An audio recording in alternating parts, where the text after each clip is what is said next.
Hi, my name's Alison and I'm a researcher at the University of Bristol. I have been a researcher for 10 years here in the topic area of domestic violence and abuse. And between 2010 and 2014, I undertook a PhD on this topic. And I think I'd always wanted to do a PhD from the point where I started working in academia. I realised that it would be helpful for my career, but also I felt quite motivated around the topic to undertake this work. And I'm really glad that I did do it. I had a huge amount of satisfaction from completing it.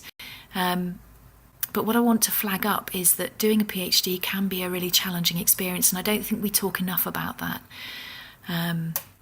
I think so many of us are trying to not be perceived as being weak in any way or inadequate in any way, that actually we don't say, do you know what, this is a tough undertaking. It's tough in terms of the amount of work involved, the amount of time and energy, and certainly in my case, being kind of immersed in the topic was also an additional challenge, I suppose, to me. And there were a couple of points during the PhD where I realised that I was beginning to struggle. There were days when I didn't really want to get out of bed. I didn't really want to get out from under the duvet and come to work. I didn't really want to do any more interviews with people about their life experiences. I think because my topic is so emotive, and actually it was really challenging my thinking about what kind of place the world is and how people behave towards one another.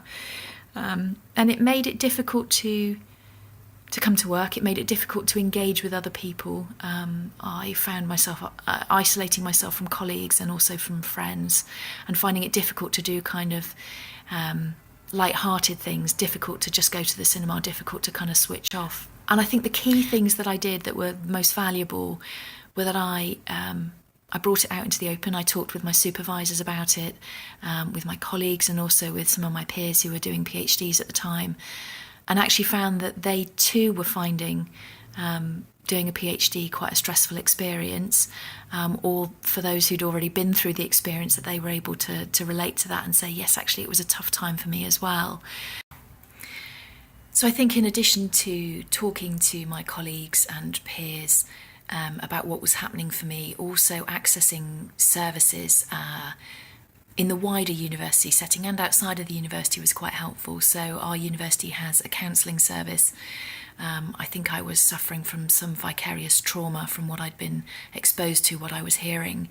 And so I spoke to a counsellor to kind of debrief after a few sessions, and that was really helpful. But also outside of work to make sure that I was eating well, that I was sleeping well, that even if I didn't feel like it, to take up some activities, some hobbies, to do creative things, because actually once I started doing them, I started feeling better. So even though I didn't feel like it and didn't feel motivated to do them, actually it was really helpful to do that. And also to let some of my friends outside of work know what was happening for me, just so that they could keep an eye out for me and make sure that I was doing okay. So would I have done a PhD had I known it was going to be this difficult? I think yes. But I think from the outset I'd have just made sure that I had things in place kind of from the very beginning to make sure that I was looking after myself.